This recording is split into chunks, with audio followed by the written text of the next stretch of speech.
What are you guys doing to get pumped for the game? Streaming Rudy. That's a great movie. I like that movie. Yeah, I love it. Strong movie. Yes, sir. Let's see what we're looking. Hey, guys. That's not Rudy. That's actor Sean Astin. Yeah, Rudy. You can call me Sean, guys. It's been 22 years. Come on, Rudy. Relax. Please call me Sean. Rudy, Rudy, Rudy.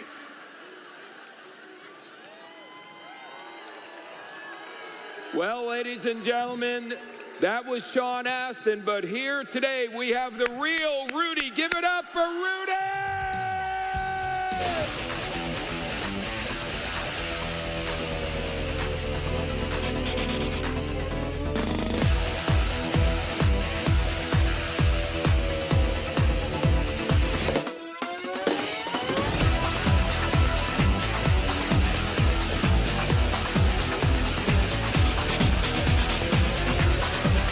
Very good, guys.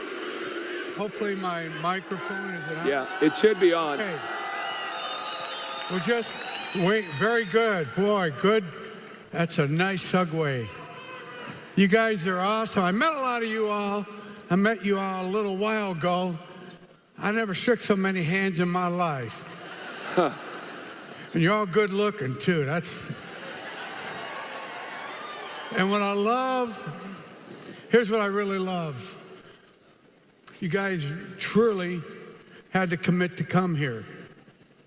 Some of you were some challenges, am I right? But you made it. But I'm going to talk to you about something. Hopefully you understand something that's very important is a journey. When you go on a journey, there's a good thing in your life. You have to position yourself to meet certain people, to build relationships, so you get to know who is important that you need to know, so the who could help you get to where you need to get. Does that make sense? If you don't build relationships, if you don't position yourself, nothing happens. For an example, I grew up one of 14, 7 sisters, 6 brothers. Talking about positioning, that was hard. Fought over little crazy little things every day, things I never took for granted. But I never had my own shoes, my own socks, my own underwear, believe it or not. However, this is where gratitude comes in. This is where appreciation comes in. What you don't have in life, sometimes when you get the small things in life, that's when excitement comes, that's where gratitude comes, that's where the dreams come. Does that make sense? It made sense to me because I thought my family, when I would go to church on Sunday, I thought my family was strange because we all fit in one car. We never had 2 cars, 1 car. All 16 of us would ride in 1 car going to church. But Dad was a very structured man and very conservative man. And when we would go to church, he would say, as he saw someone walking down the street, he would kind of give you a goofy thought. Goofy thoughts stop us from dreaming, being the people we want to be. And sometimes it's the people closest to you that give them to you. My dad would say something like, he didn't mean this, he just thought this was the thing to do. He says, don't look at that guy. He's Protestant, you'll go to hell. We wouldn't look. Then he said, if you all turn around in church, you will turn to stone. Then if you talked in church, your ears would fall off. We went to church in fear. Is that the way to go? Until the priest came up, I grew up Catholic, the priest came up and gave the Notre Dame score. I saw the eyes light up on my father. I said, wow, if I could go to Notre Dame, maybe my dad will light up when he sees me. He didn't have time. He worked 3 jobs. He was tired, stressed out. But Notre Dame was magic to him. I said, that's what I need to do. So I had a goal. But here was the problem with that goal. When I went to school, I loved sports. I loved the Yankees. I was a Yankee. In Notre Dame, and the Green Bay Packers.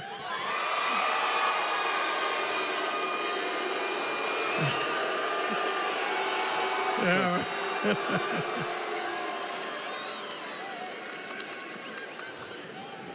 I wanted to play for the Yankees.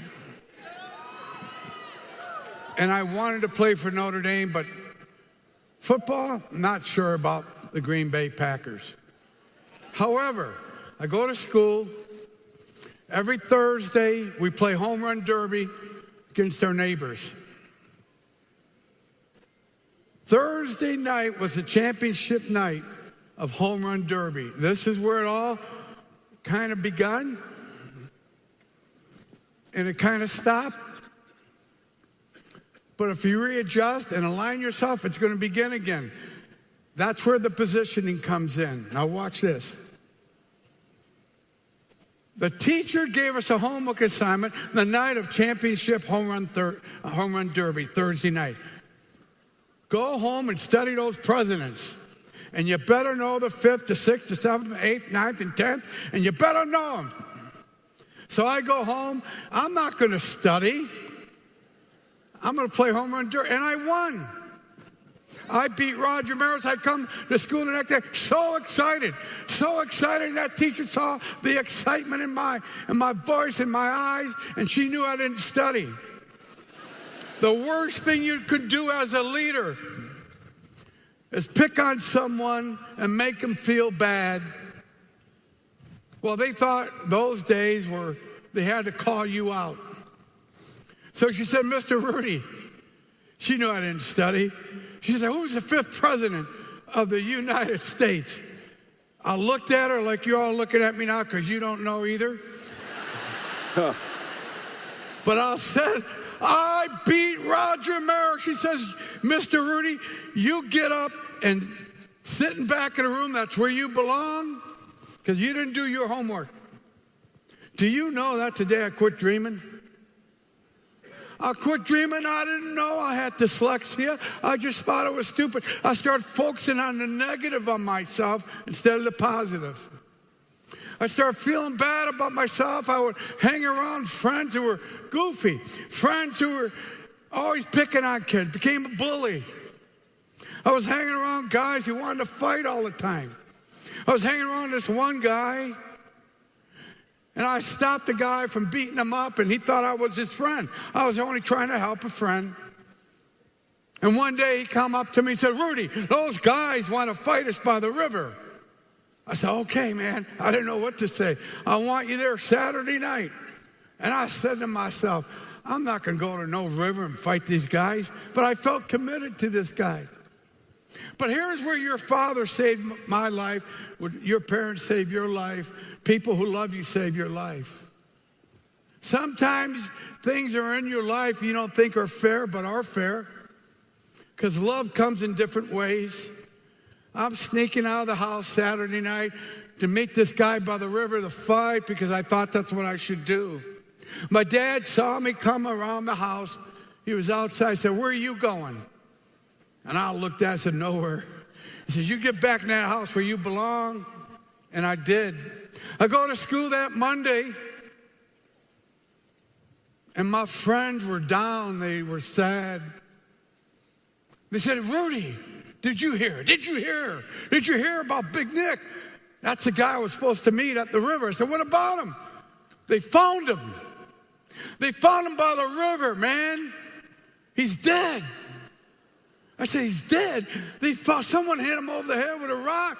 Man, he's dead. I said, oh my God, my dad saved my life. My father, because he loved me, was disciplined with me. Then when I would bring my report card home every quarter, my father never looked at my grades. He looked at my behavior. My teacher already knew I had bad grades because they would stand on, Mr. Rudy, D, D, D, D, D. And my dad would come, doesn't matter, you shine shoes and fold those underwear of your brothers and make those beds. Clean the bathroom. That was my duty. I never had good report cards. But watch this. It was called positioning. My dad was positioning me for something big, which I didn't know. He was building my character, which I didn't know. I thought it was stupid. Never told my friends what I did. I was embarrassed. So I graduated from high school. I graduated third in my class, and I folded a lot of underwear, shined a lot of shoes. But I graduated from high school, and I still wanted to go to Notre Dame. Problem was, I was third in my class from the bottom, so I can't go. But I wanted to go. I had the want to, but I didn't have the how to. So what I had to do, I had to go to work. Went to work. Vietnam War was happening. So I chose your decisions. Your choices you make is the difference in your life. The people you hang around, the things you do will make a big difference. Watch this. I chose to enter the Navy. So I go down to the Navy recruiter, and guess what questions he asked me when I went to see him? Any military folks here, by the way? God bless you, brother. You know what I'm about to tell you are facts. He said, can you fold underwear, kid? Can you shine shoes, kid? I said, I was excited. I said, yeah. He says, you're in the Navy. I joined the Navy.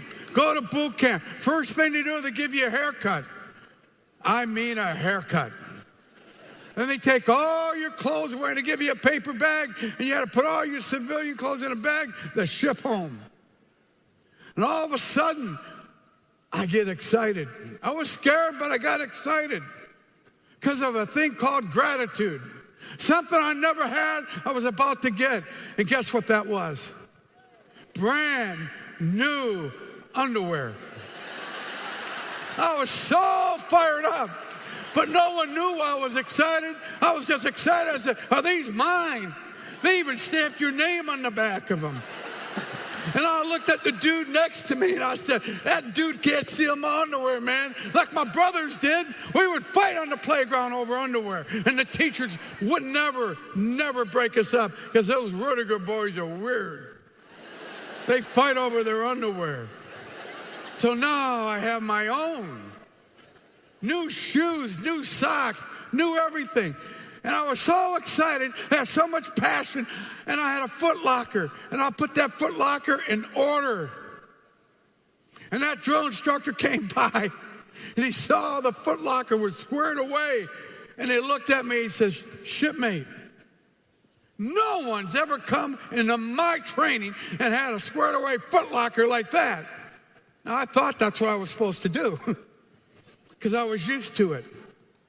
I was trained for the next big thing in my life, the next position. You ready for this? That man never asked me how smart I was, how fast I was. He just said, God, that's good.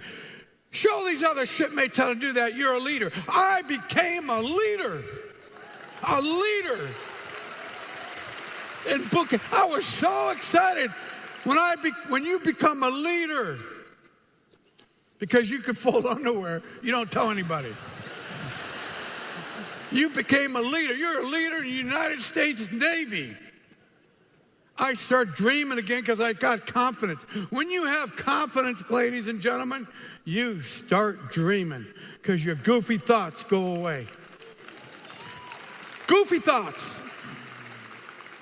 Oh, yeah, I get out of boot camp. I think the proudest moment of my father's life was at boot camp, not Notre Dame, was boot camp, because that's the day I became a man. He was so proud of that. So I leave the Navy, and I end up back at work. But while I was in the Navy, a couple things happened. Big things, another positioning of relationships. There was an officer of the deck, and it was hard. The seas were rough, and I'm sees a Notre Dame ring on his hand. I asked the man, is that a Notre Dame ring? He said, yes, it is. I'm seasick. I said, can I go there too, sir? He said, absolutely. Just steer the ship. I was so focused on steering that ship because he said, I can go to Notre Dame. Instead of saying, well, I don't know, you're not smart enough, you're not good enough, you don't have SATs, ACTs. The point is, I graduated from Notre Dame with no SATs. Never took them. You didn't have to. Because when you have the dream, you'll find another way to get there. And you will find that way because you're focused and you're not hanging around people who are telling you, you can't do this, you can't do that. You change your friends. And you align yourself with people who say, way to go, Rudy, way to go. You can do it. And when you do that, you dream and you become that person they say. Even when I entered Notre Dame, I'll never forget when my second friend died, I said, no more shortcuts for me. I didn't want to live in regret. I'm going towards my dream. And I quit my job that day and went towards my dream. And when you're positive, here's how you outwit the devil. You will beat the devil every time. The devil's in your schools, in your churches, in your government, in your friends, and their neighborhoods. He's all over putting doubt in your mind. You beat him by being positive. And the more positive you are, those goofy thoughts go away. And he can't beat you, guys. Your toughest moments, you will be positive. He can't whip you because you whipped him. And what's awesome about that, opportunity will come right in front of you. Now you recognize it. When you have doubt and you hang around goofy people, you won't recognize the energy of opportunity. You won't embrace it. You run from it. Now I recognize it. I see a little junior college right next door to Notre Dame. I run in there. I told that little brother I wanted to go to Notre Dame. I was so excited. He never asked me my grades, my SATs. He was excited because I was excited. There were 100 kids there. He says, you could go to Notre Dame if you want to. If you want to. But here's what you need to do. Now, this is tough. You got to go to class. That was tough. If you don't know something, raise your hand. If you really don't, ask your friends in high school. That was cheating if you didn't know something. Here it's called collaboration. Ladies and gentlemen, you must collaborate. Help each other. Get to where you need to go. Get around people who know more than you. And you will find out you will get there too. And you don't have to be the smartest. You don't have to be the sharpest tool in the shed or the lightest light bulb. Ever hear that? Oh, that Rudy. Oh, that Rudy's a dummy. Well, I didn't know I had dyslexia. When I went to the junior college, it didn't matter because I was focused. Asked a lot of questions.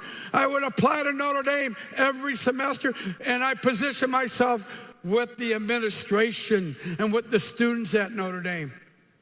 I have more friends, more relationship, and every time I got turned down, I went to see the dean. I went to see the admissions office. I let them know who I was. I stood at that door every day at Notre Dame with that dean. He sees me. He says, oh, my God, what's your name? You're here every day. I says, I know. He says, you don't need to be here every day. I says, I know. I says, the day I'm not here is the day you accept me here, dean. And he smiled and he walked away. What's my point? I positioned myself for him to see me. So he knew who I was. I built relationships with the secretaries, all the people who talked positive about Rudy. Then I was at the junior college and I became part of Notre Dame student government. I wasn't even a student there yet. And they didn't even know that. When they found out I was at Holy Cross, because they said, Rudy, we never see you in class. I said, I know it, I'm over there.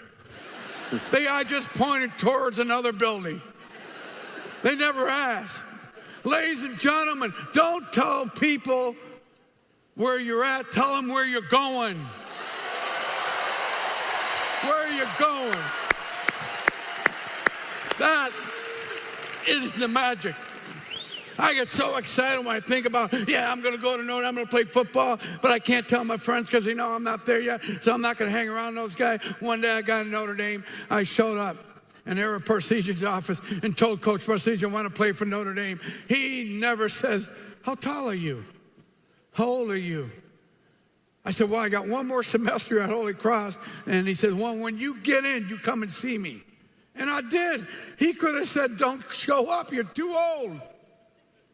I was 25 years old when I got in. No one knew that because I didn't tell him. I'm 69 years now and I don't tell anybody, but you. You don't need to tell people your age as long as you have the dream, the spirit, the energy, and the passion, and people are attracted to that.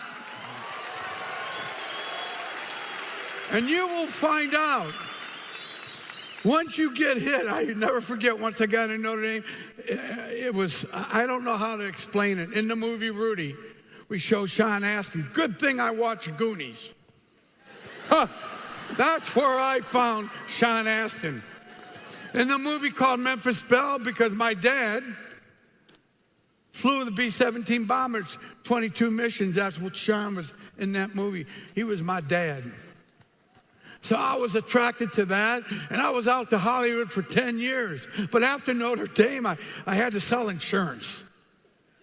I didn't know what to do after you make a tackle. I don't know what to do after they carry you off. I don't know what to do when the coach would say, hey, Rudy, get off your knees. I would yell back, I am. All kind of pokes. What are you doing out here, Rudy? You're too old. I know. So I walked around with the guy that said, thanks for coming to practice, Rudy. Hung around that guy. There was a guy who wanted to quit Notre Dame, and I said, dude, you can't quit. You can't quit. You're going to regret it. Don't live in regret. That's what I'm telling you. I will not live in regret. Will you all live in regret? No. Then you move forward. And don't ask people who are living in regret. That's your secret. That's called positive positioning, building relationships. You don't go home and say, hey, guess what I'm doing? You're going to make a lot of money. Guess what people don't care. I'll prove it to you. When I graduated from Notre Dame, no one cared where I graduated from. When I played football at Notre Dame, they carried me off the field. No one knew me. Except the sports guy that writes for the Chicago Tribune sees me taking my uniform off. He says to me, this never happens at Notre Dame. I've been covering Notre Dame football for 30 years. I've never seen a crowd cheer for a guy they didn't even know. I said, you goofball.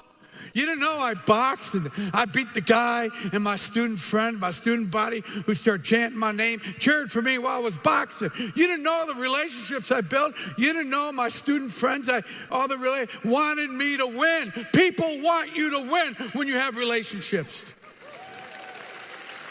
You have nothing to prove to no one except yourself. And once you know that, you move forward and you put yourself in alignment with people who help you and you help them. You see,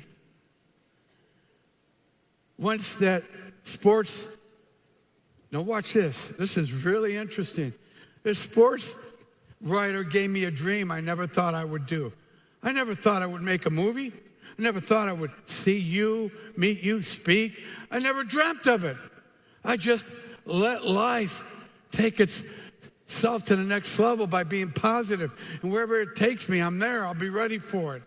I never dreamt about being a CEO, being an astronaut. I didn't have those type of dreams. I just wanted to play in Yankee Stadium and play for Notre Dame. Well, I played for Notre Dame, but I can't play in Yankee Stadium.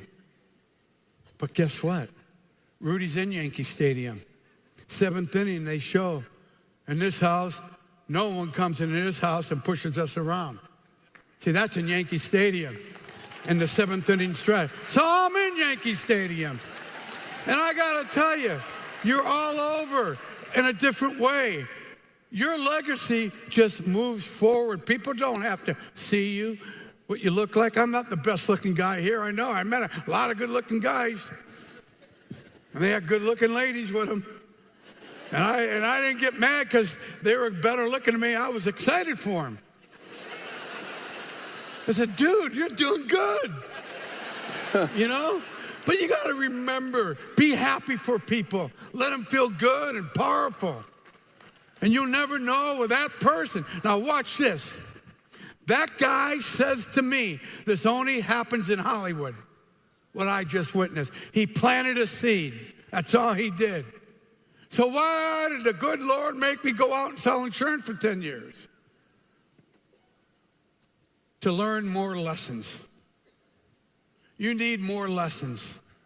And I matured into the lessons, and all of a sudden that seeds start growing. I see Rocky, and I'm getting fired up. Rocky.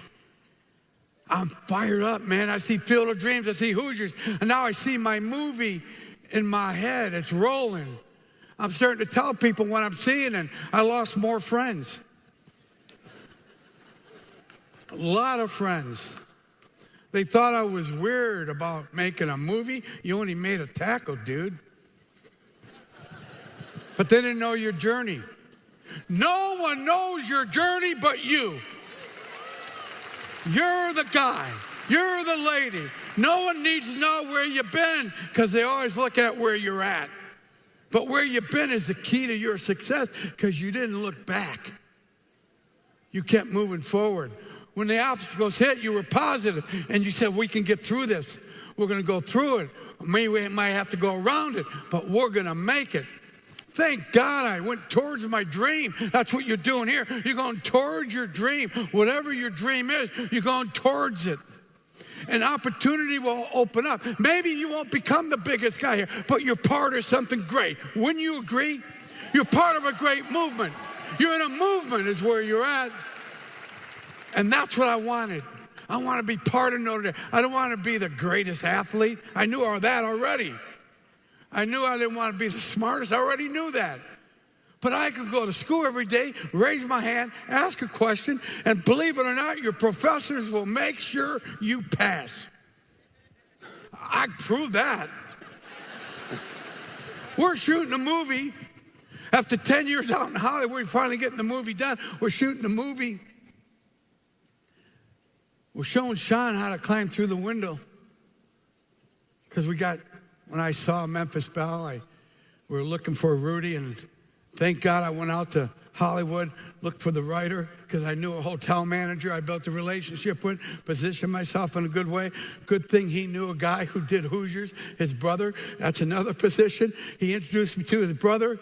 After my toughest day, when Notre Dame says no for the final time, I meet the hotel manager because I was always nice to him. He introduced me to his brother, who I tell the story to. He got passionate, introduces me to the writer of Hoosiers, but I have to fly out to California. Right before I flew out, my boss called me in his office and fired me. He was sick and tired of me flying out to California. So why don't you stay out there, dude? Well, he did me a favor. Actually, because I'm not going to get fired again. Never. That was the last time. So I took my life and controlled my life. And I literally says, as broke as I was, I saw myself as a millionaire. I saw it. I don't know how I was going to get it. The money's there. You just got to go get it. But you got to do the thing. And I said, the movie. And I so I fly out to California and meet the writer. This is your challenge. When you think something's good going to happen, something bad's going to come.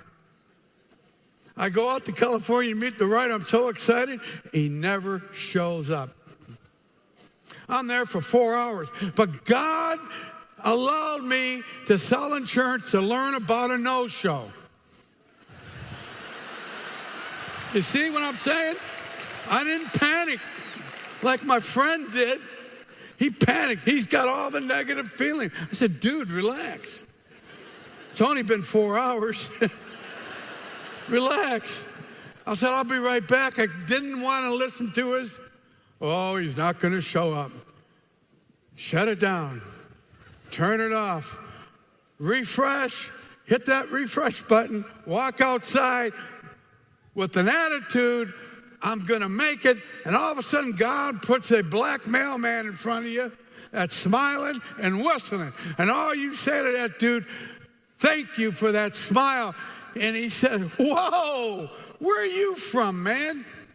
No one's ever thanked me. I said, dude, I needed your smile. He said, man, where are you from? I said, Indiana.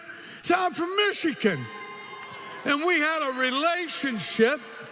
Within 10 minutes, he says to me, I love your story. And I loved his story because he's passing mail out in the sun instead of the snow. So he had gratitude.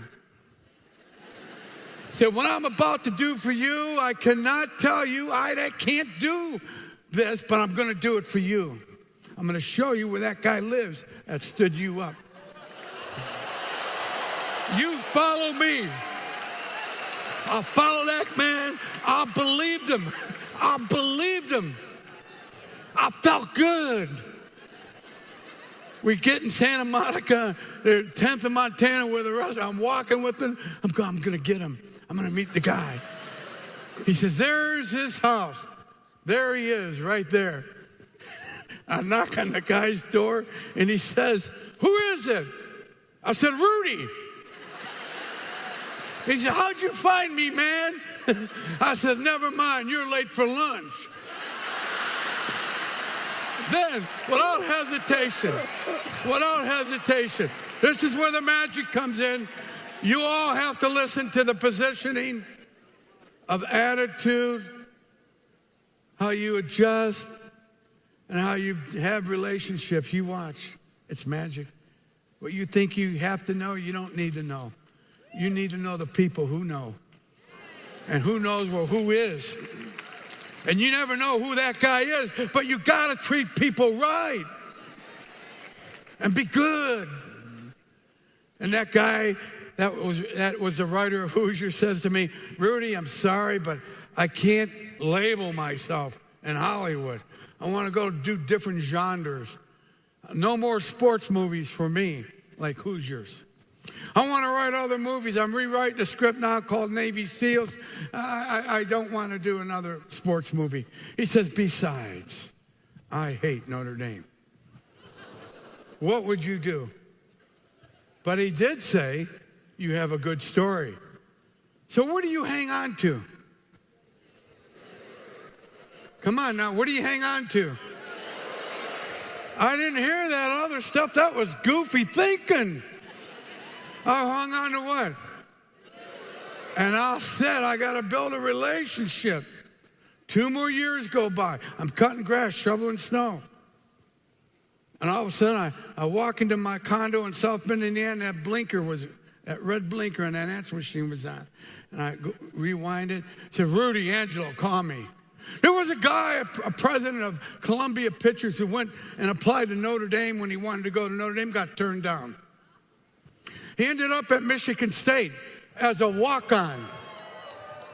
Now he's president of Columbia Pictures, and he has $25 million. And he wants to do another sports movie. So he calls the guys from Hoosiers in and asks them, do you have another sports movie? I got $25 million. Within 3 minutes, Rudy got approved. Within 3 minutes. Now, I've been out there for 10 years looking, but I never told him the negative side. I always stay with the positive because Notre Dame said, do not walk on this campus again and talk about this movie. We will disown you. We will bar you from this campus. They assumed I had Notre Dame in my back pocket. So they wrote the script. Yeah. So they called me up one day, the script's written, they green-lighted the script. They're ready to shoot. They want to shoot the movie this fall, 1992. They want to start late September, October. And he calls me up and says, Rudy, the script's good, we're ready to go. Now we got to go get Notre Dame. We got to get all the arrangements. We got to start prepping for this movie. And it was a silent. I said, dude, you can't do that right away. I got to get the approval from Notre Dame. They said no more movies at Notre Dame. They won't let you on campus. I said, why didn't you tell us that? They didn't say that. They were just silent for about 1 minute. I said, uh-oh.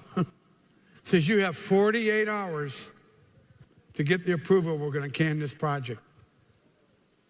I had 48 hours to get the approval for Notre Dame. I've been working on it for 10 years. But what did I have that I didn't have before? Money. Money. That's powerful to them. In a story written by a great writer that I had to inspire that said he would never write another sports movie. But he was given another opportunity by a guy who says, I want this movie done. I want you to write it. What am I really saying? Other people need you to help them get to what they really want to do. Sometimes they're stuck. By you being positive, you can help them. By the way, if you watch all the sports movies ever made, Rudy's number 1, 2, or 3. I know. How many people have seen the movie Rudy? Now, you all know I'm the real Rudy then, right? Good. I was a little concerned the way you're looking at me still. Here's my point. After we get the movie done, movie set, I need to get the approval. I walk in on the Good Father. I have the approval in 20 minutes. Why is that? I did not go to the naysayers no more. I went to the positive. Now I had confidence. I had power. And I walked in. I said, I have a story. I got a great writer, great director, and a great studio. He listened. He said, I want to talk to those guys before I give the final approval. And he did. And we got the approval. Never happens. By the way, you cannot walk into Hollywood, this doesn't happen either, and say, make my movie. It doesn't happen. I even wrote Sylvester Stallone a letter saying, I'd like you to help me make the movie Rudy, because I liked Rocky. He writes a letter back, I have to do Rambo 1. I got another Rocky, I'm not interested. I met him in 1993 on a jet plane going from LA to Las Vegas.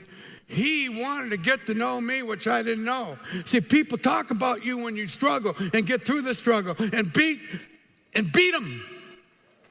People talk because you beat the odds. They love it. You're the underdog. He wanted to meet me. I didn't know he wanted to meet me. I wanted to position myself and posture myself, say, oh, it's my turn now. And it happened. He and I met, we talked, we became friends. He even wrote an article on Rudy. He said, my legacy, I don't want to be dogmatic, pragmatic, I just want to be like my friend Rudy, who was a pain in the butt in a positive way, who never gave up. That's who you are. That's why people respect you, because you don't give up. You never give up. Because you believe in who you are, what you are. You have a vehicle. You take this vehicle. If you believe in this vehicle, you polish it. You take care of it. And you're positive. You don't push it in people's face. People are attracted to you because they want to have what you have, as being positive and staying positive and treating people right. Money and all this abundance comes to you when you're in that alignment. So, here's the real kicker. This is my last little story to end my speech. We hired a girl on set from Washington, D.C. Her mother was a senator. And she was a great servant leader. Remember that word, servant leader. That's what you are, servant leaders. She was so good on set, everybody wanted to have her take care of them because she did everything. Movie wraps, she goes back to Washington, D.C. She meets a guy. Happens to be the first lady's brother. They get engaged. They're at dinner with the president, first lady of the United States. Now think about this. The president asked Nicole, what have you been doing? She said, I've been working on this underdog movie. This movie about this kid who said he could never go to Notre Dame, never play, and did. He says, underdog? I want to see that movie. Let's bring Rudy to the White House. Let's have a movie night in the White House 2 weeks from Friday. Call Rudy. And he got excited. She got excited. I'm in South Bend, Indiana, sitting at home and the phone rings. And I said, hello, Rudy. She says, Nicole here, Rudy. Oh, my God. You know how they get excited when something's good? Oh, my God. Rudy, what are you doing 2 weeks from Friday? I said, why? She says, you're going to the White House. I said, what? She said, no, the president wants you to come to the White House, show your movie. You're going to have dinner. And oh, my God, Rudy, can you make it 2 weeks from Friday? And I had a goofy thought. When you have a goofy thought, don't blurt it out. Here's my thought. I had to put myself on pause. I said, Nicole, can you call me tomorrow at 9 a.m.? Our secretary will be here. I didn't have a secretary. I said, my thought was, oh, my God, I can't go to that White House. My dad hates that president. I said, how am I going to tell my dad? He's going to whip me. My ears are going to fall off. I'm going to turn to stone. Called my mother. You know why? She was a positive force of the family. I asked her one day, Mom, how do you have a perfect marriage? She said, real simple, we don't have a perfect marriage. But you never argue. We do all the time up in the bedroom. I said, really? She said, yeah, that's why there's 14 of you. That's the secret. Compromise, make up, know the other weakness, build the strength. It works. So I knew who I had to call. She took care of the problem. The secretary comes over because my friend was a win guy, not a why guy. I quit hanging around the whys. I'm around the win. When do you need her? When comes over, Nicole calls, go to the White House. I'm walking in the White House. I got permission from my dad because he knew he couldn't stop me. He just gave me one more goofy thought. That's all he did. Find out who runs that White House. As I walk in the White House, there is a president greet me, but I look right past him because I did a rewind back to fifth grade. Because all the presidential pictures were hanging up on the wall.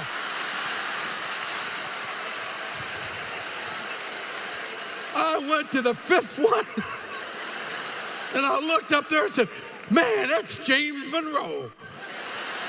But never told anybody what I didn't know what I know. He just thought I was excited to see him. So everything's good. I'm walking into the theater. As we're watching the movie Rudy, as we're watching it, there's a guy next to me whispering. I'm getting angry. You don't whisper during my movie, dude. That's my attitude. Shut it down, guys. Shut the goofy thought down. When you have a bad moment, get into your zone. I had to pray. That's what my mother said. Pray when you get angry. I'll start praying. Now, when I as a good little Catholic, I had to pray the rosary. 10 of them. I'm dyslexic. That's hard, so you had to focus. It's a good thing, because after the movie was over, that guy was still talking. First lady stands up. The president, way to go, Rudy. Every kid in America should see this movie. The guy next to me hugs me. He says, I'm Jewish. And your story's my story. I was telling my friend Rama. I looked at him and said, oh, my God. What if I would have hit Larry King? Where would I be? You don't know who's sitting next to you.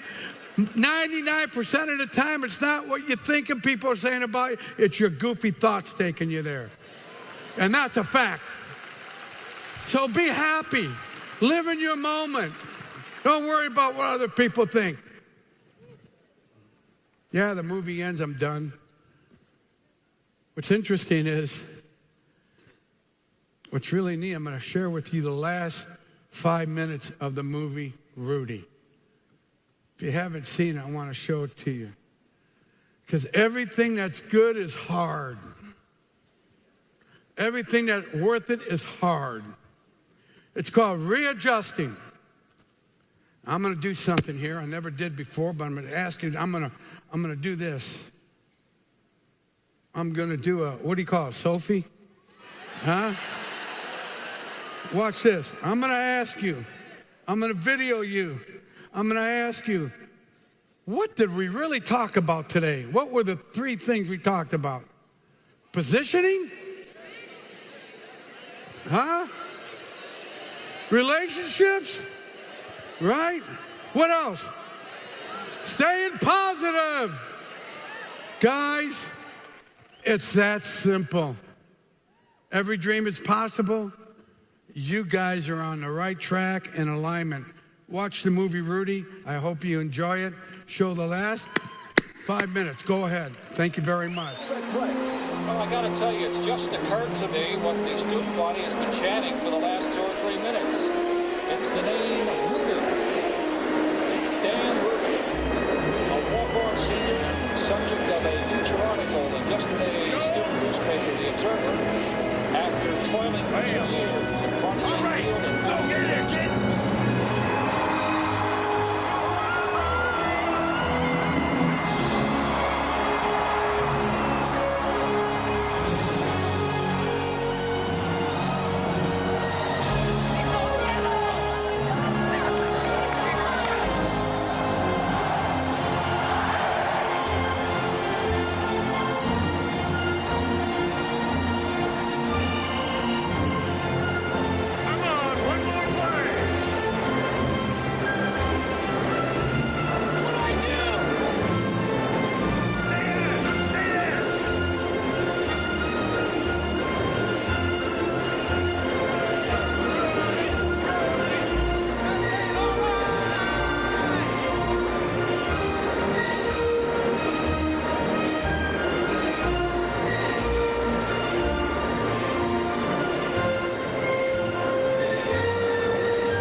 Come on, World Ventures, give it up for Rudy! Thank you.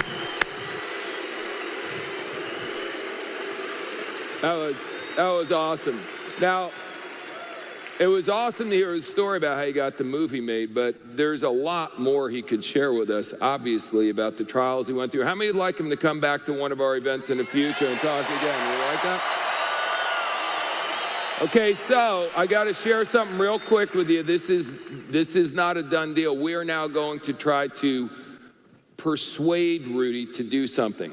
So he is on his way out of here to go to the Super Bowl this next week. And before the Super Bowl, they have all sorts of, obviously parties and fundraisers and stuff. And he was asked to bring his original helmet that he wore while he was on the field and his jersey to be auctioned off for charity to raise a certain amount of money. So Wayne talked to him and said, what if our group would raise the same amount of money or more? Would you consider allowing us to have that? Because Wayne's vision is to put the helmet and the jersey on display in our home office and to take someone that we could determine the criteria for the representative in the company each year who exhibited the most heart and determination and all the things that Rudy exemplifies, that annually we would have a Rudy Award. How many think that would be kind of cool? All right, so now here's the sales pitch part. So I need some honesty. We're always honest, but I'm just reminding them. Okay, so the concept would be, if we were to do this, we have this beautiful area in the home office. We'd have glass, encased. Everything would be glass encased, but we would have plaques up around it. There would be anyone who donated $100 or more for this to happen. Your name would be on a plaque with the jersey and with the helmet. Okay, so I need to know in all sincerity, if we were to do something like this at United, how many of you would want to be part of this and donate $100 so we could do it?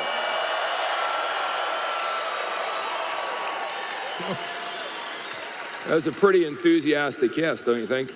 Ask him one more time so I could. Okay. All right, now let's keep it very real. No wooing if you're not, you can't just woo if you're not to have $100 to support the woo. So how many of you at United are sincerely willing to dedicate $100 to make this happen? Okay, and a part of that will obviously go to the World Ventures Foundation, but part of it will go to what Rudy has earmarked in the first place. So is that a good win-win situation? All right, well, one more time, ladies and gentlemen, give it up for Rudy! Come on!